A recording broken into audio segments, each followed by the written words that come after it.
In this video, we are going to take a look at creating and assigning layers inside of Unity, as well as some of the functions that layers afford us. Now, for starters, let's just talk about creating these layers. Our campsite that we've been picking on so far has been tagged, but it's just sitting on the default layer. And for sake of example, we are going to give it its very own layer. So if I come down under layer in the drop down in the inspector, you'll notice we have a few default layers which come in. We can also choose to add a layer. This takes us into the tag manager, and here we have, I've already created a user layer that I've called my layer, but let's redesignate this.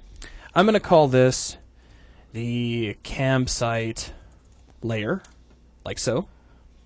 Now if I jump back out of the tag manager and select my camp, I can come under the layer drop down and you can see campsite layer. Now, do you want to set the layer to campsite layer for all child objects as well? So here's a way that this does kind of differentiate itself from tags, because tags don't do this. And we're going to answer yes to this. So all of these child objects are now sitting on the campsite layer as well. Now, why is this relevant to us? We've already seen now how we can create a layer, how we can assign them. I do want to mention kind of off to the side here, we are only allowed a grand total of 32 layers. Now, the first 8 of these are spoken for by Unity. And the last 24 of them are ours to do with as we please, but that is it. We have access to 24, period, end of story. Right, and you have to keep this in mind. It is a very tight restriction.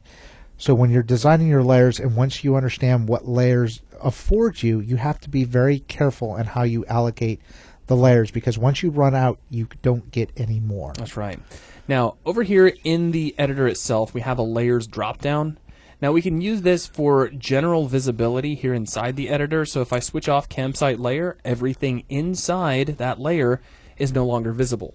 So that's one of the uses for layers, which kind of, that starts to remind me of layers inside of like Photoshop. So you can reach over to any layer in Photoshop and click the little visibility button, and this is the exact same thing.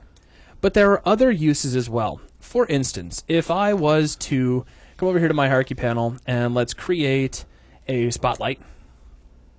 And here's my spotlight. I'm going to do a little bit of moving. In fact, let's do something like this. I'm going to kind of line myself up, staring right at the campsite. We'll go to Game Object and choose Align with View with the spotlight selected, and that points the spotlight directly at the campsite. That worked out pretty well, actually. Yep. Now, we're going to take our spot angle and increase it, take our range, and we'll push that out too to make sure that not only is our light hitting our object, actually we don't need that much range, but I do want to make sure that it's also really bright. Okay, this is just going to be a nuclear, painfully bright light. That's my goal here. So we'll pull that back to about there, and we'll go ahead and overdrive it just a little bit. Now, why did I do this? Well, if we take a look at the light itself, we have a culling mask.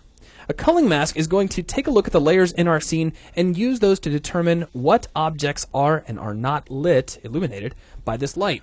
So we can go down to culling mask, and I can switch off the campsite layer and take a look. Immediately, all of the objects of our camp are no longer illuminated by this light. Right. That goes back to the intro video where I was mentioning that layers, in addition to a way of categorizing stuff, act as flags on whether or not they do certain things, where you can turn them on and off.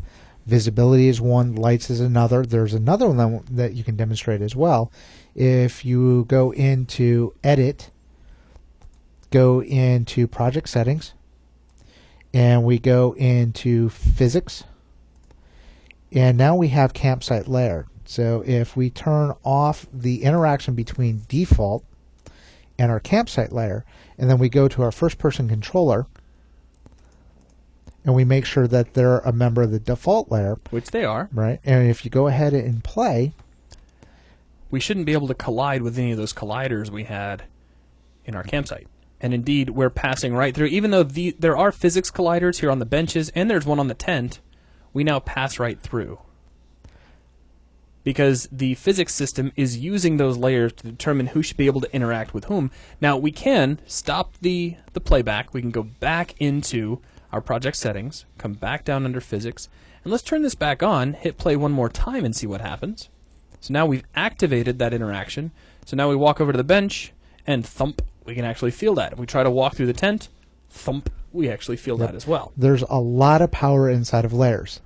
The thing that you have to keep in mind is you are limited to 24 that you can define yourself. That's right. Now, one more thing that we also have that I'm not going to demonstrate, but we do have access to, is a culling mask just like lighting on each camera. So we can determine what objects are visible to a camera on a layer-by-layer basis.